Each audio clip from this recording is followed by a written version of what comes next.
Hello, everybody, and welcome to another great episode of My EdTech Life. Thank you so much for joining us on this wonderful day. And wherever it is that you're joining us from around the world, thank you as always for all of your support. We appreciate all the likes, the shares, the follows. Thank you so much to our new subscribers on YouTube. We really appreciate you engaging with our content as we are on LinkedIn, we are on Twitter/X, we're on Instagram, on TikTok. So again, thank you so much for just engaging with the wonderful content and also connecting with our amazing guests as well. As I really appreciate guests reaching out to me and letting me know like, hey, I've got a lot more followers or I'm definitely interacting with a lot more people. And that's what it's all about, guys. We definitely want to amplify your voices and your work as well. And I am really excited about today because today I get to have just this amazing educator that I have probably been following for almost a year or so, and just getting to know him more, getting to see his growth in the education space, getting to hear his perspectives, his knowledge, his experience. And that's what we're going to do today. We're going to definitely amplify his voice. So I would love to welcome to the show Matt Karabinos. Matt, how are you? Oh, I'm great. Fonz, thanks for having me. I'm giddy. I'm fanboying over here. So I'm really excited to be here today. No, hey, likewise. The feeling is mutual. Like I said, I reached out to you on LinkedIn and it was so cool. And it was just like that gif from Step Brothers. Like, do we just become best friends? And just this conversation prior to this real conversation was We're just gonna go do awesome. karate in the garage. Yeah. Yes, exactly. So I love it. And I'm just thankful for you to be here today because, like I said, being a longtime follower and being able to interact back and forth on LinkedIn and messaging each other. I mean, we've gotten to that level of friendship and really getting to know one another and growing together in this space. And of course, learning from each other's perspectives, which is wonderful too, that fine balance. So we definitely are going to get into that also as well. But before we get into the show, for all our audience members that are not familiar with your work yet, but after today they will be, can you give us a little brief introduction and what your context in the education space is? Sure. I am a sixth grade teacher in central Pennsylvania, very rural school district. I teach English language arts and science, which is a unique combination, but that pretty much describes me as unique. So it works for me. I've been doing that in the public school for this will be my third year in a public school, and I taught for 5 years at a private school before that. My journey to education is a very long and convoluted one. I graduated in 2010 with my master's degree. I was one of those people who went to school right after the bachelor's was done, and I went straight and got a master's. I went to the University of Pittsburgh, representing my Pitt Panthers there. So And then I pretty much moved all over Pennsylvania trying to find teaching jobs. But for those of us that are old enough to remember, those were rough times for teaching jobs right after the Great Recession and right after there was a big round of layoffs in the city of Pittsburgh. So around the time of the Great Recession and thereafter, the city of Pittsburgh, the public school system in Pittsburgh laid off over 500 teachers. And at the time, I didn't know what that meant. What that meant was where I wanted to teach, which was where I grew up in the suburbs of Pittsburgh, all those teachers were just going to spread out and take all those jobs. I will never forget, I applied for jobs where there were 5,000 applicants for two jobs. So really, really competitive. I moved out to kind of eastern central Pennsylvania at that point, and again, instead of 5,000, it was about 500 applicants, but still very large pool of people there. So I actually worked in the oil field for a long time, which is very big in Texas. Never actually got to go to Texas. The closest I got was getting to go to Oklahoma for a training in the oil fields. That was as close as I got to go, but met a ton of people from Texas. So I had conversations with people from Texas like every week. So that was my life for like 3 years. So very outside the box, something completely unrelated to teaching, and slowly but surely started making my way back to teaching. I always kept teaching on the back burner, but really for that period of time, it was what could I do to pay the bills and what could I do to get health care? Because I had just gotten married in 2015. So it was all about like, How are we going to survive? So that's the kind of journey that I've been on. And I'm very blessed and lucky to be where I'm at now and have this teaching job that I have. I get to work with some amazing students and I get to do all this fun stuff and all the AI stats that we're probably going to talk a lot about today. That's just like me playing around in my free time. Like I literally spent all summer last year I signed up for every single app that was available. You know, I I would get, hey, there's a new sign up. Like I am scared right now to look at my Google account to see actually how much I've signed up for. It's probably going to be terrifying, but that's what I did. I dove headfirst really hard. And then of course, like listening to podcasts like yours, joining LinkedIn. Since I joined LinkedIn, like really that is oh my gosh, it's a treasure trove of information. I literally go on there. It's like micro learning all the time. And every time I go onto LinkedIn, I learn something. Even if I'm on there for like 5 seconds, I learn something from such amazing people that have amazing thought provoking posts. Like my Substack now is starting to turn into what my Google account looks like. It's just like pile after like literally the stacks. It's not even Substack. It's like huge stack now. So that's what is happening now. But that's what I do. I become a little bit obsessed with things and I go at them. I've made it to the point now where I actually have gotten to do some training. I got to do my first official training last week, which was really, really fun and exciting. And it was the first one like it in this area where we talked about AI. And I just heard, like literally right before I sat down here with you, my wife told me that my wife's a lawyer. So a lawyer friend of hers told her that another school district that's not that far away from mine is adopting an AI policy or guidance. They're doing some sort of guidance for their school. They will be one of the first schools in this area to do it. They are also a very rural school district. So that is super exciting news to hear that it's finally starting to take hold and schools are starting to say like, okay, we need to do something about this. So I've dipped my toes into that arena now of kind of being a person to talk about all the experiences I've had, kind of like I'm going to do here with you today, and just share that knowledge that I've gained.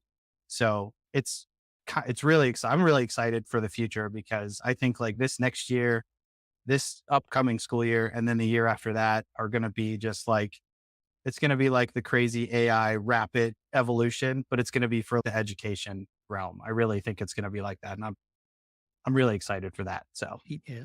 that's Yeah. my journey.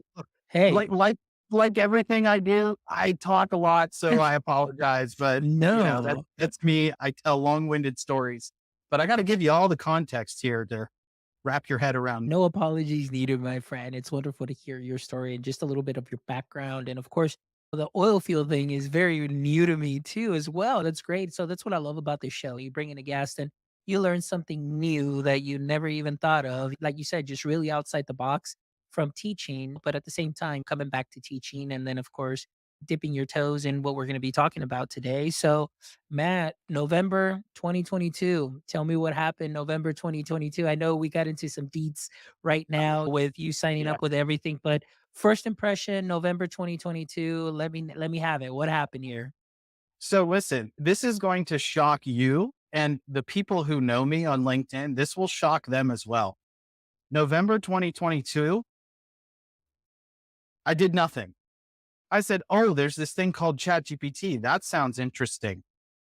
My first initial reaction was, cool, we've started Skynet. That was my wife saying too, like, oh, we've started Skynet. Great. And then I started to see videos. My friend, this was fun. I didn't even have TikTok at this time, right? So I didn't have TikTok. I wasn't active on LinkedIn. I was a very passive social media user. My friends in a group chat, they kept sending TikToks and I literally would open and watch them in a browser. I was like, I'm not downloading this app. I don't need to waste any more time in my day. And again, people who know me, they're going to be like, yeah, okay, look at what you do now. So, so times change. May, I actually went back and found this Fonz. This was great for my training. I found my very first conversation with Chat in the archives, May 10th, 2023. So I didn't touch it. I didn't sign up for it. I didn't touch it until May of 2023. So that's going to shock a lot of people is that I did not jump in right away. I was scared. I was hesitant. I was like, what's it doing with the stuff that I say? What's it doing with the things that people put in there? And then you hear all the like the hallucination stories and all that stuff. And I think by that time in May, if I'm not mistaken, I think that like 3.5 had come out. And so that started to kind of change the game a little bit. May 10th, 2023, I found that like, it's so funny. It's so terrible. I was like, I, it was the end of the year. It was after our state tests were over, and I didn't have enough grades in the grade book because I'm one of those teachers that feels really bad about giving the kids a lot of work to do during test time. But we also have like a sort of unwritten rule requirement for like, you have to have X number of grades in the grade book. So I definitely did not meet that requirement. So I was like, oh no, like we need to fix this now. What do I do? I got the kids reading silently for right now, but that is not going to last forever. Okay, let's try it. People are saying it's amazing. Let's try it. What are we learning about right now? Okay, we're learning about prepositions. Can I have a 10-question quiz on prepositions for sixth grade students? Like 10 seconds, I had a quiz, and I'm reading through and I'm like, I mean, this is kind of easy, but I was like, that's okay. I mean, it's okay. Well, we're going to be nice to the kids. So it's grandma. We're going to be nice. So I was like, you know what? We're not even going to print this out. I put it up on my smartboard. I passed out sticky notes to all the kids and I said, just write down the letter of your answer. And it made it even easier because it only gave them 3 answer choices. It was ABC. And I was like, just write ABC, whichever one you want. And I literally went through, and as the kids completed it, I was like, boom, boom, boom, done. And I was like, there we go. In the grade book, done. Cool. That was it. But then literally the thought that happened right there was it did that incredibly easily. I wonder what else it can do. And then rabbit hole, just gone. I'm telling you, from the end of the school year, 2023, I mean, my wife will attest to this. She was like, please stop talking about AI. Like, can we have a conversation about literally anything else? Can we talk about the weather? Can we talk about concrete and how it's made? That would be better than talking about AI right now. So that was what I did all summer. I mean, literally, I joined TikTok. I became more active on Instagram and Facebook. I started to see so many reels and so many TikToks that were teachers sharing AI stuff. And here's the thing that sparked something, Fonz. When I started watching people's videos and I started going, well, I already knew that, or I've already done that. And then I'm sitting there and I'm going, wait, why don't I just start sharing stuff that I do? Because these people are all doing the same thing. And I've already done that. This is not new to me. So then it started from there. I literally, I think it was a week or 2 ago, I had my first like on this day pop up in TikTok. So I've been like, hey, it's been a year. But again, that's how it started. I was amazed with what it could do in that time that it did it, how accurately it did it. And this is at the time when people were, you look back now and you go, oh my, that was accurate. I mean, well, depends on the context of what you were asking it to do. But for me, it was pretty darn accurate. I was so enamored with what it could do that I was like, I need to explore all the realms of what this can do. And so that's how that started for me. Literal rabbit hole. And literally I'm still going down the rabbit hole now. Like that's what I just know a little bit more as I go down the rabbit hole. So that's the only difference, is that I know a heck of a lot more than I did now. So that's how it all started. And like I said, I'm still on that journey. I'm still in the rabbit hole, so to speak. Yeah, So there you go. I think that makes 2 of us, my friend, because also the same thing, very similar, just diving in and just learning. I'm one of those, like you said, very much like you describe. It's like, once I'm all in, I'm all in. And in a very similar way, I had already had some experience with other apps prior to ChatGPT. There was some like called Writer, and I think there was another one called Jarvis. And then, of course, doing a little bit of machine learning and things of that sort. But then this just blew up. And I was like, oh, okay, cool. And well, let's dive in. And then I did a research project on that. And then after that, things kind of changed and kind of seeing very much so like you, like listening to people, learning. And then, but then at the same time, I was like, well, let me read the terms of service on these things and so on. Because right. then, of course, and we'll get into that conversation too. But it was just something amazing where you're like, oh my goodness, look at what this is going to do. And of course, the changes that are going to happen.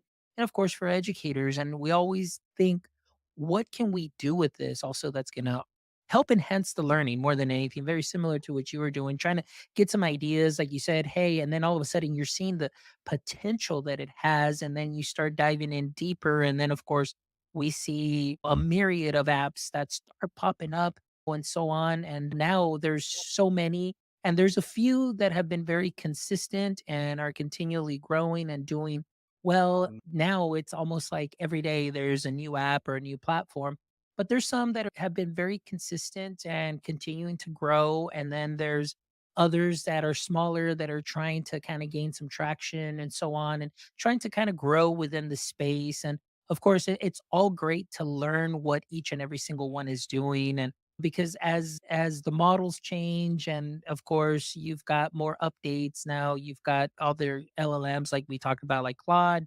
ChatGPT, and then you've got so many others that are being released. And so now it's just like so much information that we have, that it's very important, like educators like yourself that are out there that are using these, testing it out, and really just sharing what it is that you're doing, the potential that it has, and really just bringing those ideas to light. And maybe even just questioning too, like, hey, is this something that's really going to be useful? Is this something that's going to withstand through time? Or is this something that can easily just be replaced by something else? And for myself, like I said, from the very beginning, it's been always terms of service, data privacy, and just making sure that students are safe. And that's why I'm overly cautious with student facing AI, but teacher facing AI, being that you are adults and you can consent to those terms of services, then hey, by all means, if there's something there that can help enhance some of that learning, even myself, when using it to for little things like emails or tasks that it can help me complete in a quicker way, by all means. But it's just that student side where I'm still very cautious. But we'll talk a little bit about that now, because Correct. I know when I started seeing your stuff pop up, and then of course you were starting to see my stuff too as well.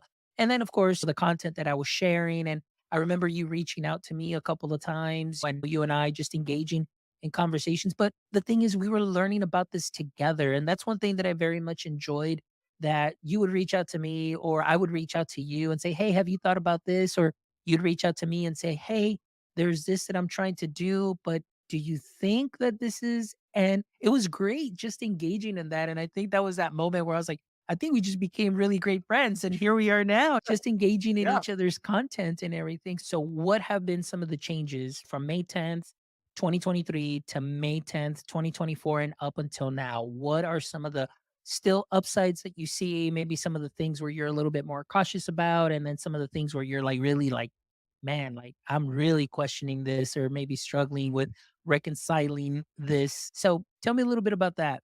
That's a loaded question. I would not like to give that question to my students. That's like a 3 or 4 part question there. That's a tough one. No. Okay. So some things that haven't really changed. So I use AI almost every day. I use it for daily things. You know what? It's funny. I mostly use it for like stupid, silly things. My wife and I'll have conversations and she'll be like, is that something that happens? Or I ask her because she's much smarter than I am. And I'm always like, is that like a real thing? Does that exist? Like, and she's like, I don't know. And her go-to is Perplexity. So we like using Perplexity for that because it cites its sources. It's pretty much like Google with AI, except not that I know of yet recommending glue on pizza, but not that I know of yet. I mean, it could do that, but you know, I use it every day. And right now, what I've really been trying to do the last couple of days, and I just made a LinkedIn post about this. I've opened up a conversation, I think probably 15 to 20 times this summer at different points, trying to get different perspectives from different GPTs and different, I have it act as different things of ways to change my pedagogy in my classroom, like how I deliver my lessons in my classroom. I have to follow a curriculum at my district, but it's kind of boring. It has good content, but the recommendations for delivery of that content are not great. So I definitely wanted to try to do more like kind of project based learning style stuff, feedback driven, I think is what I posted on there, feedback driven. And that was from a TikTok friend. Like, you talk about this interaction between people. I take chances. I will send direct messages. Like on TikTok, you get up to 3 until the person responds. I'll send you all 3. And same with LinkedIn. I'll send messages to everyone I can. And not everyone responds, but I've actually been shocked at the number of people who have responded to me. And one of them, I'm going to shout him out. It's Mr. Rupp on TikTok. He makes really funny content. I had no idea of the kind of teacher, the level of teacher that he was. I had no idea what kind of teacher he was. Then I realized in messaging with him, and we shared numbers with each other. So we text each other now almost every day. He is doing something incredible in his district where he sent me a sample where the kids essentially have to prove their grade at the end of the semester. So he does all his lessons and he gives them a thing and says, here's the standards or the goals that we were supposed to complete. Your job is to prove it to me that you did that. So you can send me pictures of work that you annotated. You can send me like snips of like online docs that you did. You can show me your annotations. You can write a reflection. He leaves the door open for them to pretty much, like literally, it's like, you think you have an A, prove it to me. And then the kids self-assess themselves, which is fascinating. If you look at any of the research about kids self-assessing themselves, they are so much harder on themselves than we would be as teachers, which is incredible.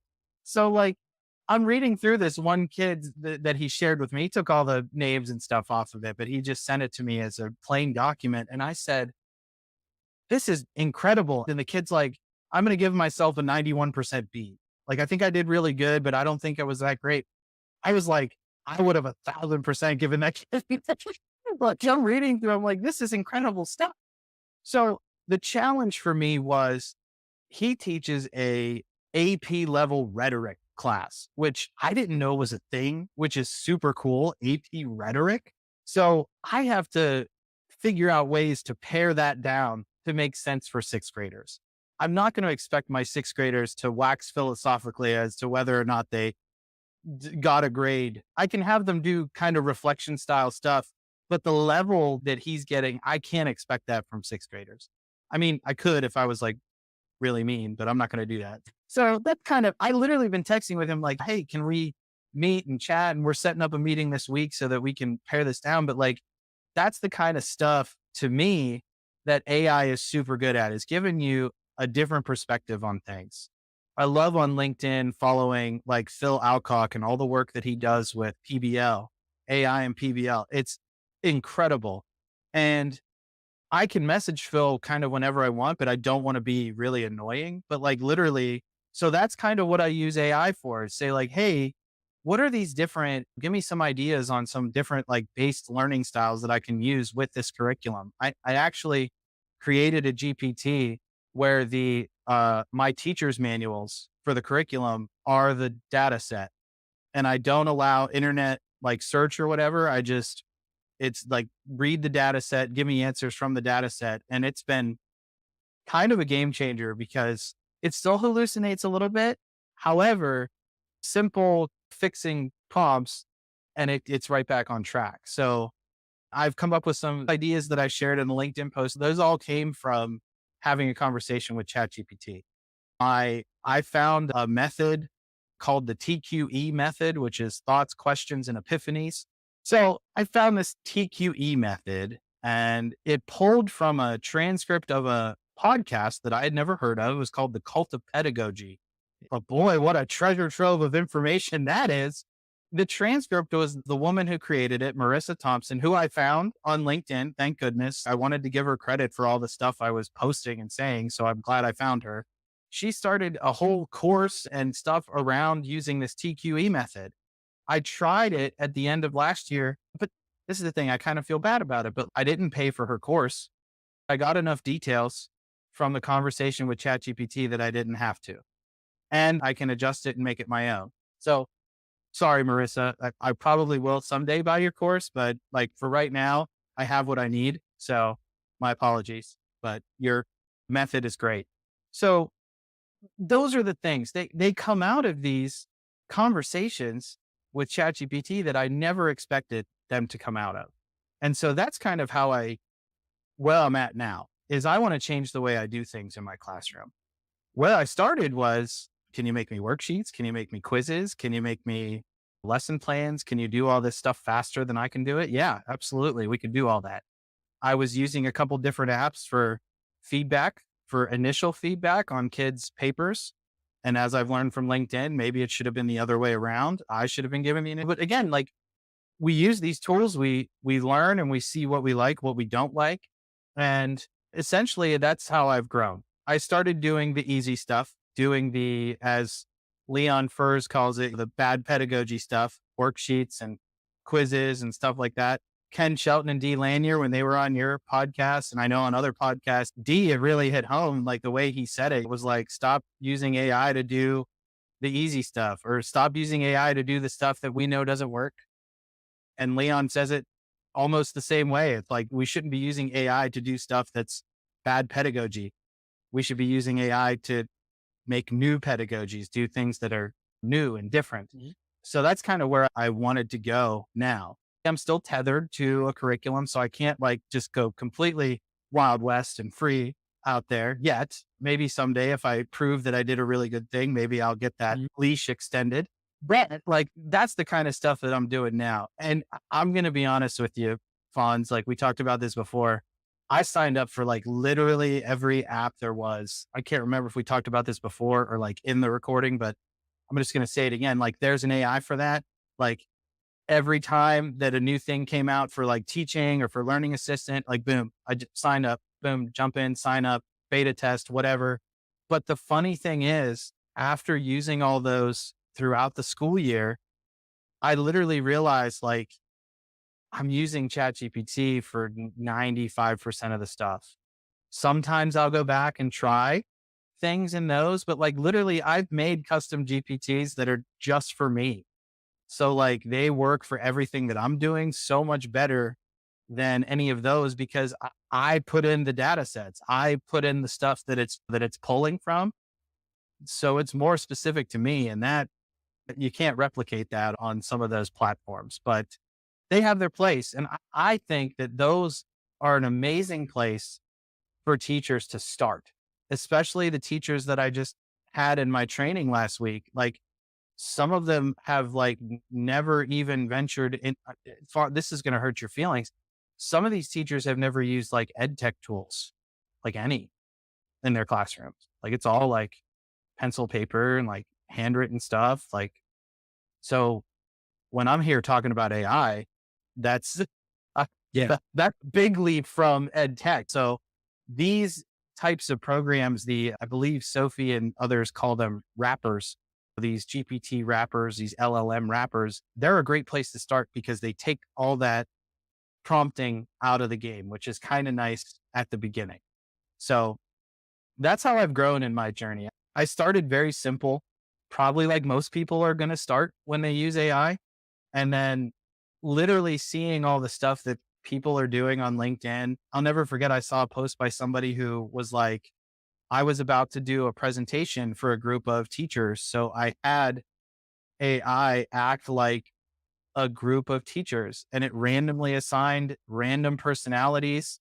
And like, again, regardless of whether it's like 100% accurate or not, you're getting a direction to go in that you can't just find a bunch of random people and be like, can you listen to my presentation for a minute? And then like ask me questions. Like you can't like beta test a presentation. So, I mean, all the teachers talking about using it as a debate partner, the Socratic seminar style lessons. There's so many applications that I haven't even dipped my feet into. So that's where I've grown, but I've also pulled back quite a bit as well. I'll share with everybody out there. Like, I hid this in a LinkedIn post. My LinkedIn posts are kind of long. So I hid this one in there. There was actually a week last year where I had like a whole group of kids. They came to me as a group because there's power in numbers for sixth graders. They came to me as a group and they were like, Mr. K, can we not use any technology for a while? We feel very burnout. And I was like, oh my God, thank you so much. I was like, thank you so much for sharing that with me. I appreciate it. like that a teacher dreams of kids being comfortable enough to share those sorts of things and stuff like that. But they were like, look, man, we are burnt out. Can we take a break? So for the next 2 weeks, we read books, we had discussions. That's where the TQE came in. We had some really great discussions. We did some really cool like classroom activities. There were no tech. Again, some of those ideas came from ChatGPT. I I joked on TikTok that the lessons that ChatGPT has come up with for my classroom, they have like a 95% success rate. And success is determined by whether the kids liked it or not. So the, right now, ChatGPT is coming up with some really fun and engaging ideas for classroom activities. That conversation with my students really made me realize that like there needs to be a better balance. We need to have a better balance as a class. And literally, that's kind of my little classroom up there is kind of like a microcosm, I think, of society at large. We need to have better balance of how we are integrating tech and not tech in our lives. And so that's where I think it's really great that my sixth graders realize that. Hopefully, more people can become like my sixth graders and like recognize when it's time to take a break. Yeah. I could talk about AI forever. That's why I get nervous coming on podcasts, but I'm going to stop right there. One of the things that I do want to unpack is one of the things that I learned and when I was still in the classroom, and I know my current role in my district is really to help teachers feel comfortable with tech. And like you said, there are still many teachers as that have been doing wonderful work within our district that are still not using as much tech, or they still fear the tech, and not that they're any less effective than the ones that are using it, but they're just always very cautious, but they're great at their craft, that art of teaching. And I think one of the things that I liked that you mentioned is that for those 2 weeks that your students said, "Mr. K, we're burnt out with the tech." I think oftentimes as educators, we get so excited about a brand new tool. We go to a conference, we find out a new way of using it, and immediately we wanna come and we wanna just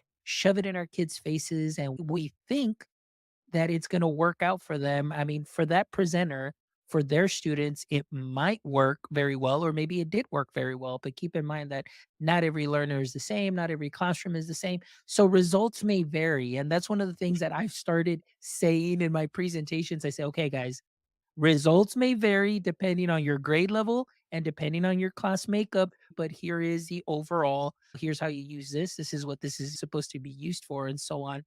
But I don't know who it was that was on the podcast or where I heard it, but I think some great sound advice was let the students lead with tech, because oftentimes as a teacher, we're the ones that want to use this platform and this platform, and I want to app smash this and this because it makes it easier for me. It makes things like it's going to grade this, or I think it's going to engage you the way it should, and we don't talk to our customers, our students, and maybe for them, they're like, "Miss, can we just write an essay?" Or, "How about can I just screen record just something for you or do a presentation and get like an authentic learning artifact from them?" So one of the things that you did mention that I love, and we're gonna talk about this as far as some of that human intelligence movement, teachers Mhm, talking about that, but one of the things I loved is that your friend or Mr. Rupp talking about ungrading, and mhm. you're absolutely right. Students can be very hard on themselves. And I'm going to tell you this right now, too. At a doctoral level course, one semester, our professor was like, we're going to do ungrading this Oh, semester for this course. oh And boy. you're going to have 3 assignments. And very much like Mr. Rupp said, okay, you're going to make a submission, but you will have to prove to me why you're giving yourself that grade. And you're going to have to show me evidence based on what your submission is. And you're going to have to prove your grade. I tell you what, that was one of my hardest courses because I mean, it very easily you can just say, oh, okay, 20 out of 20, I get 100 and so on.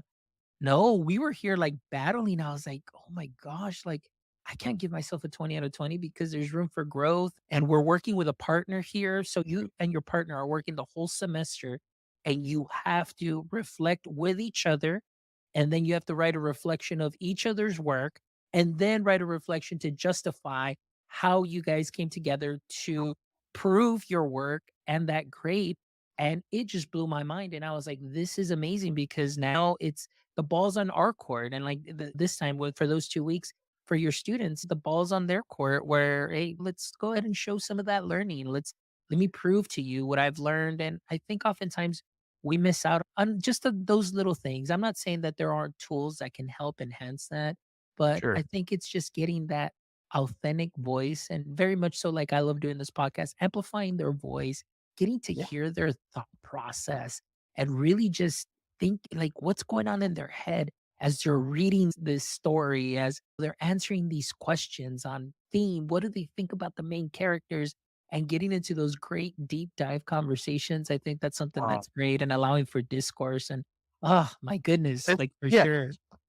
Like you talking about that there, like, first of all, you've kind of talked me out of like any sort of doctoral level programs for a hot minute. So I felt like, look, so I could better understand myself. I better get a better understanding of myself before I go into any of those programs.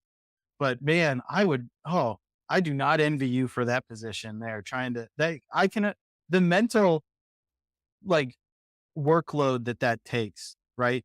Like you said, and I can imagine that if I did this to sixth graders, that like I have, I can see them now from my class last year. I can see like five kids. I think they're all boys. I can see like five kids going, "Oh, I got 100%." And then I go, well, why did you get 100%? Because I did all my work. And I was like, but was it good work? I mean, it was good, but like, can we go like this is what I'm imagining for some of them. But like this year, I really wanted to do things different. I think I remember hearing from somebody, maybe it was on TikTok, from someone like Dan Lure, who does history for humans on TikTok. But you don't really figure out your teaching style until you're about like 7-ish years in. Like you have to really be in it for a while to kind of figure out. And like that's what I this year for me, I'm like, I figured out what I like. I figured out what I want to do. And the discussion at the end of the year last year, I was kind of beta testing it in my room, that whole TQE discussion. Here's the thing, Fonz, this was the crazy part for the kids, right? When so we read something. First of all, the kids are responsible for reading it. So at this time, we were reading a novel, so they had to read our chapter or finish reading our chapter because we started it in class. So they had to finish it overnight. So they were responsible for doing a reading. Very easy to tell who didn't do the reading the next day because you're not participating, you're not taking notes, you're like, it's very easy to tell who didn't read. But in the conversation, when we got to the whole group part of the conversation, the kids weren't allowed to raise their hands. So that's what I told them. I said, you're not allowed to raise your hands. So we talked a lot before we got into the discussion of like, in real life, when two people are having a conversation, especially if you're sitting around a big conference table and it's like your job and that's what you do, no one's raising hands. So let's say I start talking and then you start talking. We have to look at each other and we have to figure out whose turn is it to talk. Okay. And then if I say, no, you go ahead and you start talking, I asked everyone else in the room at this time, I said, who talks next? They were like, oh, well, you talk next because you were going to go. And I said, okay, so you understand how this works, right? We got down into that conversation and let me tell you, I mean, kids started talking over each other and they were like, no, it's okay. You go ahead. And I was like, politeness. We got some politeness coming out of here. I love it. But like that, little things like that. And I really think it shifted our classroom. Like, and it literally, I thought to myself, boy, this would have been nice if I could have done this all year. That would have been awesome. Wish I would have learned about that sooner.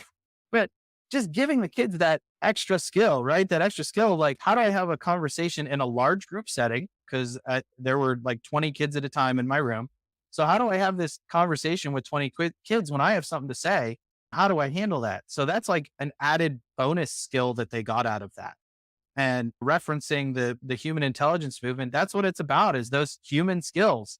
And that is a human skill right there, communication and learning how to talk in a group setting like that. And even on this podcast, right? Like when I'm talking, you'll start talking, maybe my screen goes crazy and I freeze like I did like 9 times already, but it's like, whose turn is it to talk? We eventually just figure it out and then we keep the conversation going. But that's like a super important skill that these kids are going to need to have no matter what job they enter into. So that to me, that whole discussion based thing, I think if we could just literally squeeze that in. So right now, as I have it planned out, that is going to be in my room 2 days a week. 2 days a week, we're going to have this discussion style, huge lesson. And I have it all based on her ideas. If a kid doesn't want to participate in the conversation, they have to annotate the conversation. So they have to take what they thought was most important that came out of that conversation. Questions, thoughts, and epiphanies from the conversation that happened. So they sit in the circle with everybody, but they sit there and they just have their notes going and they turn them in. Fonz, these notes that they gave me were better than any paper that they wrote throughout the whole year. And I literally was like, that was my aha moment. Why do I have to have them write a paper? Like these notes, if they said those notes or just handed me those notes, if you put them together with paragraphs and punctuation, now it's a perfect paper. Like, and that's where my mind was like, we need to do this more often. We need to get away from all this stuff. And this is where I struggle because my kids still at the end of the year have to take a test where so I have to teach them how to write. I'd feel terrible if I went all year and didn't teach them how to write. That would be not fair. I give them, hey, you can do a podcast, you can do a video, you can record your voice, you can annotate, you can do this. But if I never actually have them write, they're going to be lost when it comes to that text dependent analysis question, the dreaded TDA question. So I still have to do that stuff. And that is the part of the human intelligence movement that I like, is trying to change it so I don't have to do that. Right. That's kind of the conversation that I believe we're trying to steer forward, which is to change the way we view these things in education so that teachers don't have to do things. So that teachers can look at their room and their class and say, this is what's best for my class. This is what's best for each kid in my class. And not like, well, I have to teach them how to write. Otherwise, they're going to fail this part of the test. And that looks bad on me. Which again, a whole nother, we will not go down that road, but that's the pressure that is here is like, you have probably thousands of teachers, maybe tens of thousands of teachers like me who want to change the game, right? But they can't because they are hamstrung. And I know there are districts, because I heard about them when I graduated college. I know there are districts that do not let you do anything outside of their given curriculum. You have to say exactly what's on. Everything's scripted. Everything's done. And you have to do it exactly as it says. And that to me, I mean, that hurts my heart. Yeah. I'm so glad I was never in that situation. I got very lucky that I was never in that situation with any teaching that I had to do. But that hurts my heart because when you go to college to be a teacher, you are so excited about putting your spin on things. And then you come out and someone's like, no, you have to teach exactly what it says right here. And that's like soul crushing. So that's where I hope that we gain some major traction with the human intelligence movement, because I would love to see that change in education where we actually give teachers some autonomy here in how far they can go. And there's the other end of the spectrum too. There are teachers, the first school that I did my student teaching at, there was no curriculums. Teachers were like, let's go. And I was very lucky because my two mentor teachers, they had been teaching for 10 years at that point, and they had been to different states. So one taught in Arizona and one taught in Maryland, but here they are teaching in Pittsburgh now, and they have 10 years of experience. Both of them have 10 years of experience. And they're, again, that 7-year period, they figured out exactly what they had to do. Their rooms, like, it blew my mind. I was so lucky. I was so lucky that I got to be with those two. They really showed me that, like, you can do this. It is possible. And they made their whole curriculums. They didn't follow no textbooks. Can you imagine a life with no textbooks? That would be phenomenal. I actually get to teach novels all year. I get to teach poetry that isn't already pre-selected. I get to select poetry that I like to read, that maybe I know my students like to read. You know what I mean? So, like, maybe read some Kwame Alexander books because I know my kids love basketball in my area. Like, that's the thing, right? When you know your kids, being able to have that freedom to get to do that, it gives them to buy in more. Like, I don't understand why we haven't figured this out yet. It's so frustrating because it's like, if we can get stuff that the kids like and get it on their level, those kids are going to buy in so hard that the education system would not know what hit it. They'd have all these kids doing phenomenally well all year because we got them to buy in. And now with AI, creating resources, creating things is so much easier now, right? If you ask any AI, like, what are the benefits of AI in education? Every single time I've done it, the number one thing that comes up is personalized instruction, personalized learning, personalized at blah. So if I have a kid who comes in and says like, hey, like, I just found out that breakdancing was a sport in the Olympics. Like, what's up with breakdancing? Ooh, GPT, can you give me like a really cool story for sixth graders about how cool breakdancing is and like how it became an Olympic sport? And then if you didn't have time to read it and fact check it, you could turn that into the activity for your kids. Say, hey, here's a story about how it came about. I need you to make sure that it's accurate. Can you do that for me? Like, there you go. So now the kids are going to read the story about breakdancing. Or let's say one kid wants to know about breakdancing. One kid wants to know about Steph Curry because he's now like famous again. And like, and all, so I could like create all these things in seconds. And again, you can, instead of playing the game of having to sit there and fact check and prove it, you can have your kids do it for you. You can turn that into the work. And then what are you doing again? You're now weaving in those digital literacy skills into the lesson as well.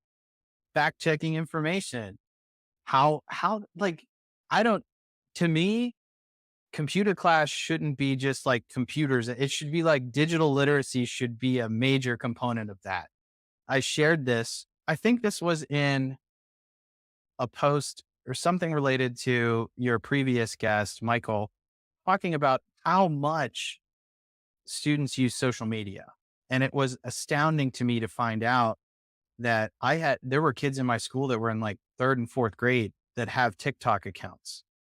And it was like, yikes, you're like 8 or 9 years old. And you're like, how, first of all, impressive that you could even like maneuver everything. Second of all, scary, like super scary. And I had parents in the past tell me like, well, I can't control what gets put on YouTube.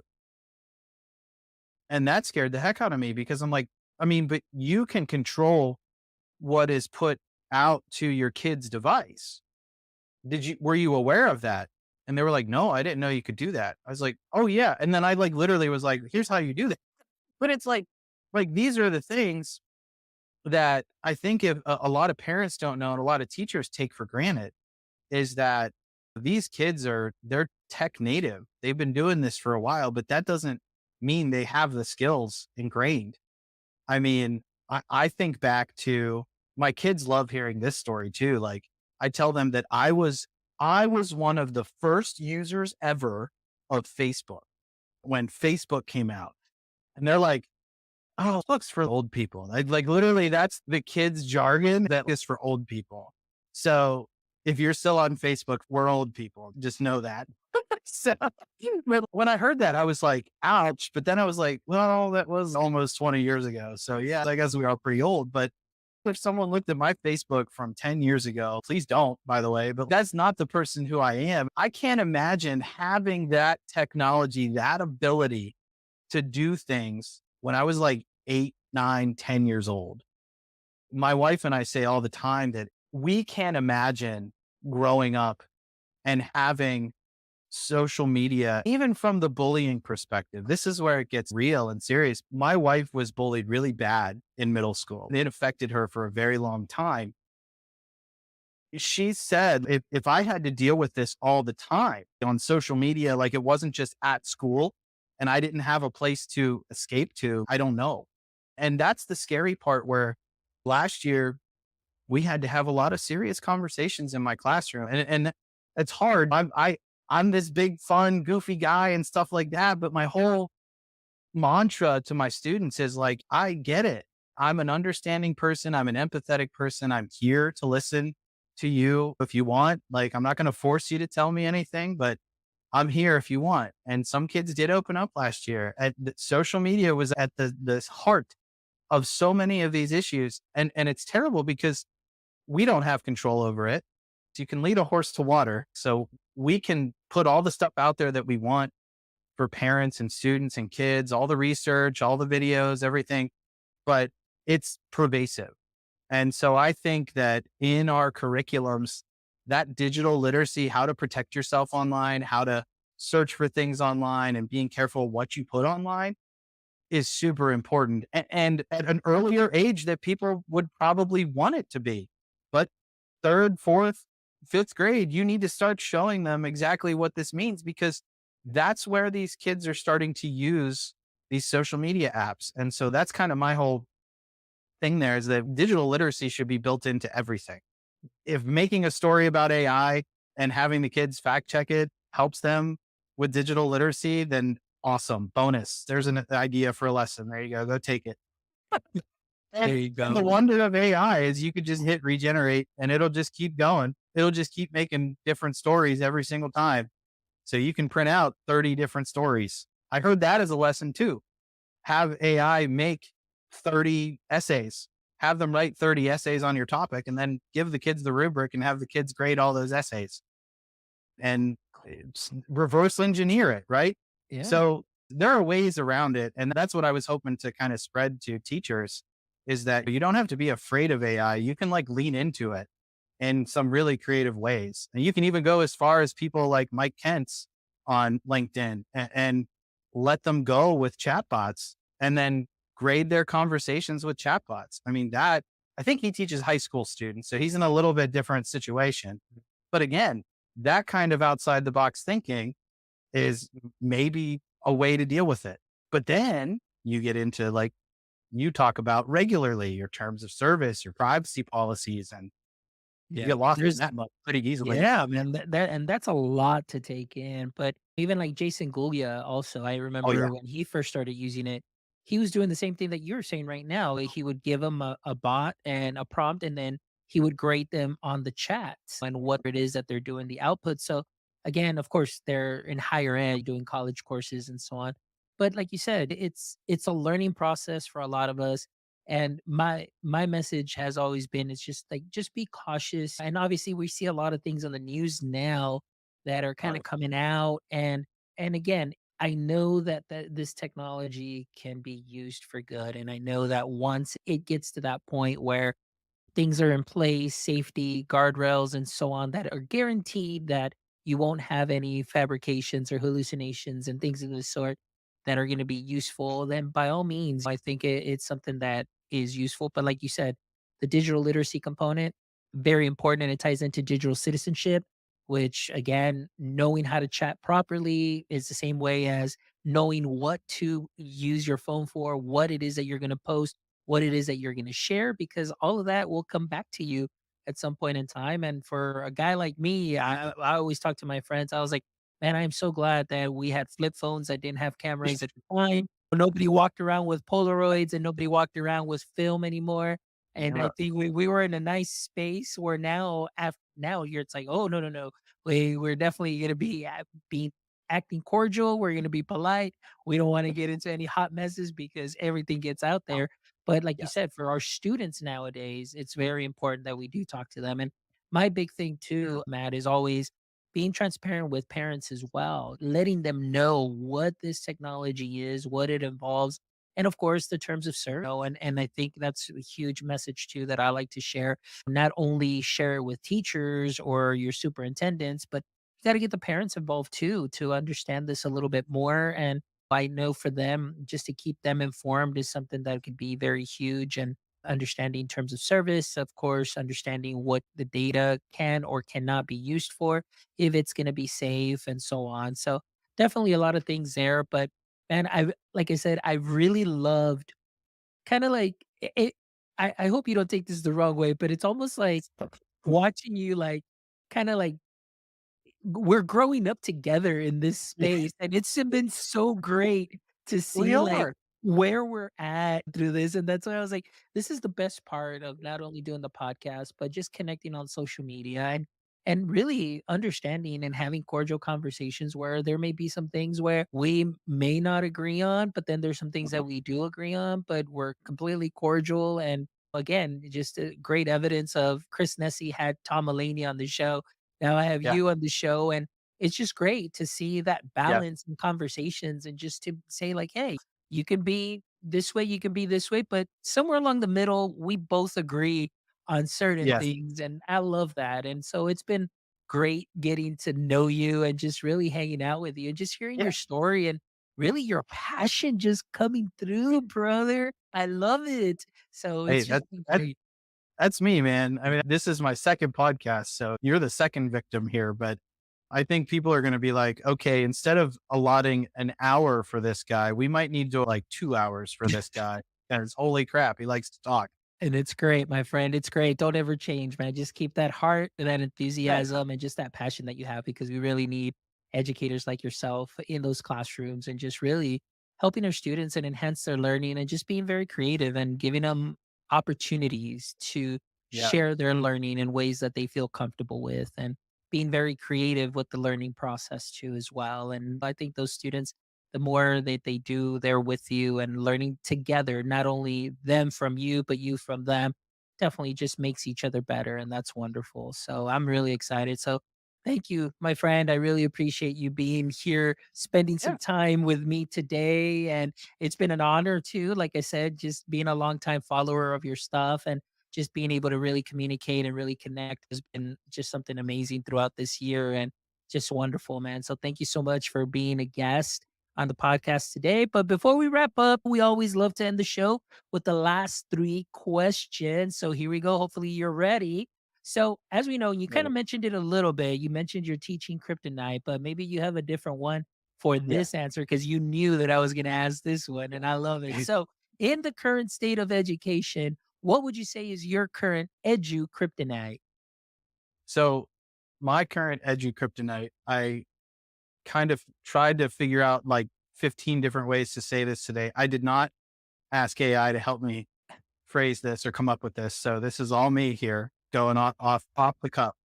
The fact that in so many districts right now in this country and around the world, but especially in this country, I think it's more prevalent in this country. There are so many districts that don't have guidance or don't have policies, and that is their excuse for ignoring AI. So that is the thing that kind of worries me about some of these schools that literally they're what they say is, well, there's no policy, there's no guidelines in my state, so I don't want to touch it. And some of them even go so far as to say like, I don't even want you talking about AI. Like, don't use the words AI. If you create something with AI, don't let the kids know it was created with AI. So there are some places that are like that. And that really worries me because my opinion is that if we can demystify it earlier for students, then it doesn't become the major issue that most teachers are worried about now, which is cheating, right? They're going to use AI to write everything. Well, what it's going to take away their ability to think. It's going to take away their ability to do things. And we're old enough to know, like, we remember those conversations or we heard about those conversations about the calculator. We were in those conversations when the internet happened. Like, waiting for dial up, someone posted a video that had a dial up sound and it was like PTSD, like trying to listen to that all over again. And kids nowadays are like, is that an alarm on TV? Is that like an emergency alarm? And it's like, no, we're just waiting for the internet to load. And they're like, what? But that is what scares me is that there are so many schools that aren't having the conversations. Like maybe they're okay with teachers using it or maybe not. And maybe they're not okay with students using it. That's cool. But like have the conversations. Like there are so many lessons out there in so many different places where the kids don't need to go on and chat with a chatbot. The kids don't need to use it. you can just have the conversations. And I think that if more teachers that are inclined and know a little bit more about AI can kind of say that to their admins and say, look, like we don't have to throw AI in their faces, but we should definitely have the conversations about it. Because whether we like it or not, like we talked about social media earlier, Snapchat, they have Q chat. And that apparently is a terrible, like, I forget what underneath that, but it's like terrible from what I heard. And Meta on Instagram, like you can just chat with Meta. I'll never forget when I saw that pop up. Had an essay that was assigned to my kids. And I was like, I put in all the parameters and I put in everything. I was like, can you write this? This is in Instagram. I'm in Instagram. And I'm like, can you write an essay for me? Here's the parameters. And it was like perfect. It was beautiful. Some of the details were wrong, but like if a kid wrote that, I'd be like, hey, where was that in the book? But still, I was like, that's from Instagram. It was able to write an essay from Instagram. Like, what the heck? Like, so like we need to have these conversations and let kids know what it's good at, what it's not good at. And I think the more we had conversations with them early on about like, you want to represent you. You don't want a machine representing you. So, and I posed the question in May of 2023 to my students. I said, would you rather, if you had a choice to go to two doctors, would you rather go to the doctor who did all of his work with AI? Or would you rather go to the doctor who did all of his work on his own? Now, at the time, that was very simplified, but I said, what would you rather? Like literally every single kid was, I want to go to the doctor who did his own work because he's going to know the stuff. And then we got to talking, well, what's wrong with the other doctor? They're like, or he like wasn't learning it. Like it was writing, it was doing the work for him. So he never got a chance to learn it. I said, can you please just bottle that up and just keep that with you? Keep that thought with you as you move through this life. But just keep that thought with you because that, the thought right there. He didn't learn anything because he had to do all the work for him. So I was like, just bottle that up and keep it with you. And then just give that to teachers and kids. Take that with you. So having the conversations, that's my kryptonite. I wish that every single school in the world was having conversations starting in like third, fourth, fifth grade, just conversations. Again, not using chatbots. I'm not promoting using chatbots that early, but just talking about it, what it is, what's machine learning. You could go as basic as you want. You could have AI help you make it as basic as you want. I mean, like literally so that's my Edu Kryptonite. And I'm so glad because like the first thing that hooked me on your show is you mentioned Superman and Kryptonite. I am obsessed with Superman. Like I'm not going to waste the time right now, but my drum set, actually wait here. I will waste the time. You can edit this part out until I get it. Nah. So I have a drum set behind me. Okay. And that drum set, in order to make the bass drum sound good, you have to put a pillow inside of it. Well, this is my pillow that's inside of it. Okay. So this was given to me like so long ago, but that is what dampens the sound of my bass drum. And it's been in there. Well, he's probably been in there for about 20 years now. So yeah. But anyway, I love that. I'm obsessed with Superman. It is like all over my room. My kids are like, gee, what superhero do you like? I'm like, oh, I don't know. It's kind of hard to figure out. But so that like this question, I was so excited for that question because like I'm obsessed with Superman. So I was like, this guy is referencing Superman and a question. I'm all about this. I'm in. I'm going to listen to every episode that he comes out with now. I love it. Yeah. Well, that was a great answer. I agree with you. Conversations are data, conversations for feedback, conversations for growth, for learning, and just for enhancing the overall knowledge of teachers, students, and everybody in a district. I agree with you. We definitely need to communicate a lot better. And I think oftentimes it's just there's so much information, so much. Like, which one do you choose and which one is the best? And I think it's just reconciling all of that and putting that together. But I think it all starts with the school district. Okay, what are our Yeah. goals? Let's talk about those things and just have those conversations, something simple, and just get started there. All I'm so right. glad you said that because that's it. I mean, have that conversation. Why do you want AI? Like, and start from there and build.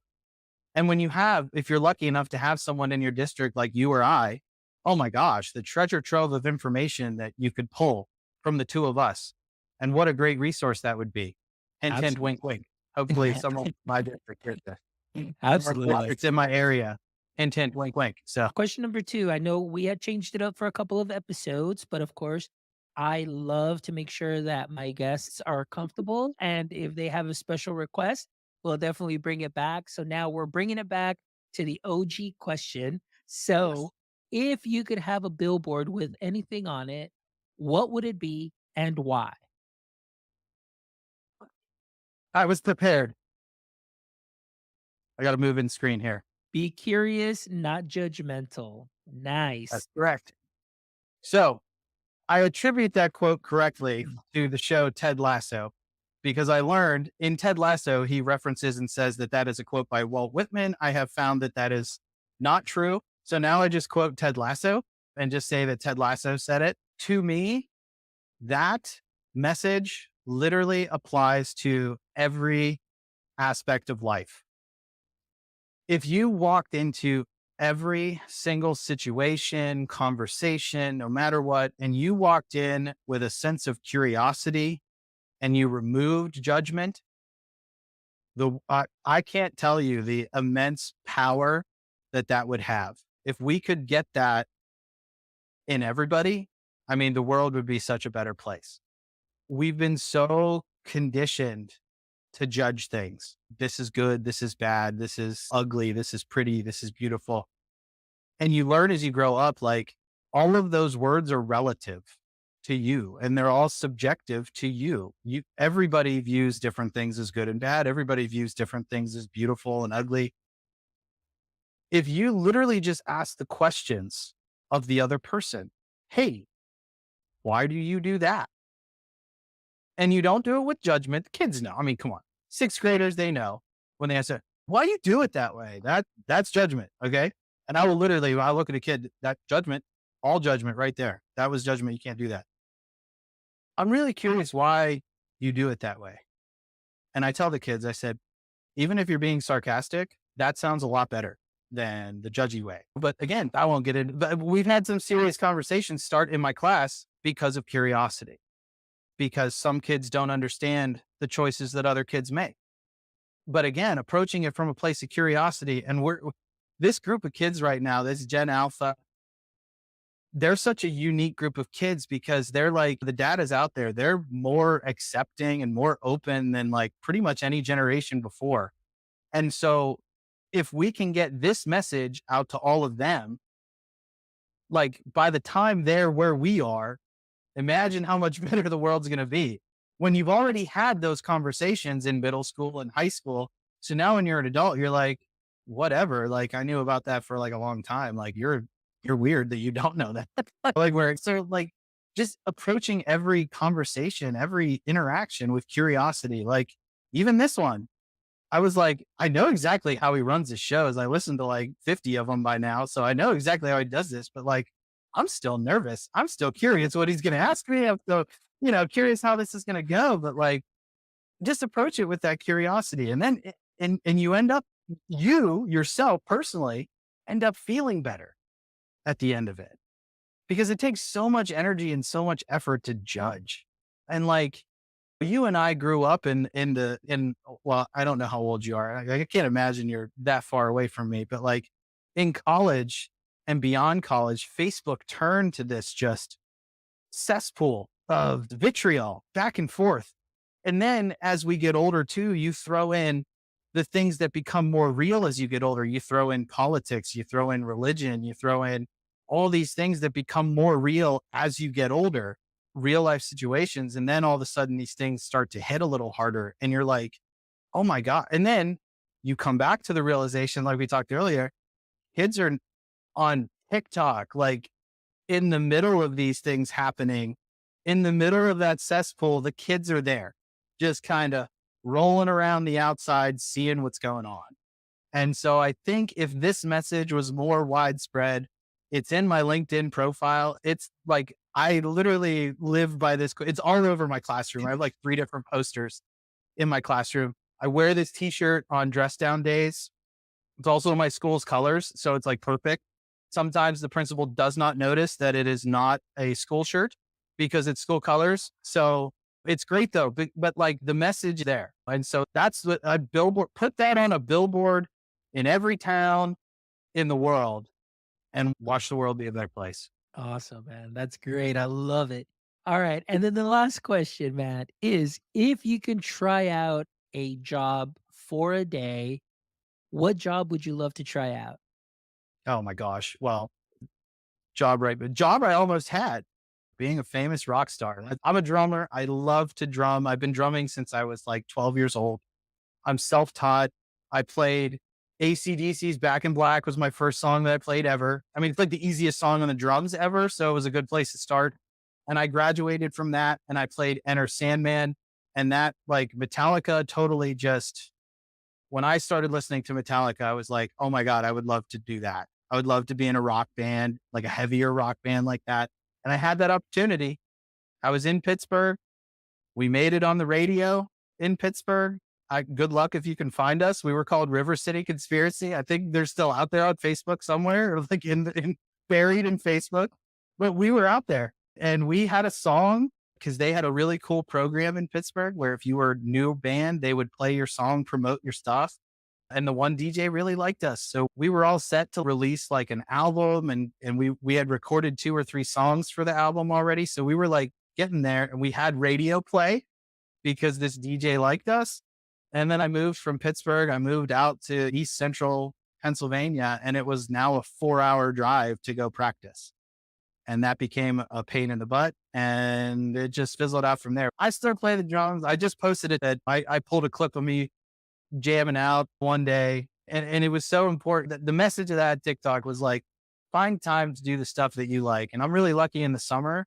I get to do that a little more often. My son goes to daycare. So he's out during the day. My wife's at work. So like, I only play when no one's at I don't need to torture the rest of the family, but like, so that's where find time to do the stuff that you really like. And I still love just rocking out. My neighbors are like, hey, sound pretty good. That's my old neighbors in the neighborhood. And they're like, man, I said, my windows were closed. They were closed. I do my best to try to be quiet, but they're like, oh no, I love it. I think it's great. And I'm like, do you though? But hey, I'll take it as a compliment. So that's 100%. I would love to just try that out for a day. I don't think I would like the whole traveling thing, like, especially with a young toddler now, but like before him, I would have been like, or maybe when he's a little older, I'd be all on board for that. So I do remember from an earlier podcast that you are musically inclined yourself. Yes, definitely. Yeah. So, I play drums, self-taught. I play saxophone, a little bit of guitar, and some bass. so next episode, you have like Andrew Davies on, and then we start to like put together a band and we get rolling here. Maybe we'll do like one of those Zoom sessions, like back like everybody did like during the COVID days, like a Zoom Yes. session, a Zoom jam out session. I Yeah. think that'd be amazing. That'd be I love it. wonderful for sure. That's Well, great. Matt, thank you so much for joining me today, man. I really appreciate this conversation. And like I said, I'm just so thankful. And this is what I love about the podcast. And like for every guest that comes in and just really get to be themselves, get to share their heart, get to share their passion. And like I always say in the beginning, for my audience members that aren't aware of your work yet or haven't connected with you yet, this is it. This is who Matt is, guys. He's passionate educator, just yeah, and reach out to him at any time, and he's always gonna be there to answer, and he's just an awesome guy to have on your side and just to learn from and just bounce ideas off of. So, make sure that you connect with on LinkedIn, make sure you connect with on TikTok also as well, and then just let me know how that goes because 'cause I'm always curious.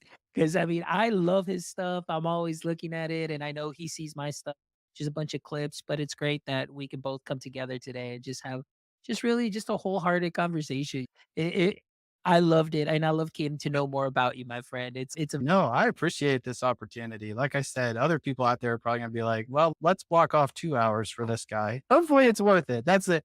That's the big thing is like, yeah. I hope I got to share some ideas that I haven't even really put out there on like TikTok or LinkedIn yet. So this is some of the things I'm doing in my room and some of the ideas that I have, like I haven't even put those out there really yet. So I'd love to hear, like I had someone message me today, someone I have no idea who they are, but hey, I did almost the exact same thing in my room 2 years ago. And here's where I'm at now. Would you like want to hear? oh my God, yes, I want to hear what you did. Like competency based learning, I think is what I was like, please throw it at me. Cause like we talked about earlier, LinkedIn is a place for micro learning. Every time I go on there, I'm learning something. So please share your ideas with me. Cause like, I think we've all realized by now, like the teaching profession, we're just a bunch of borrowers. We literally just like borrow off of each other.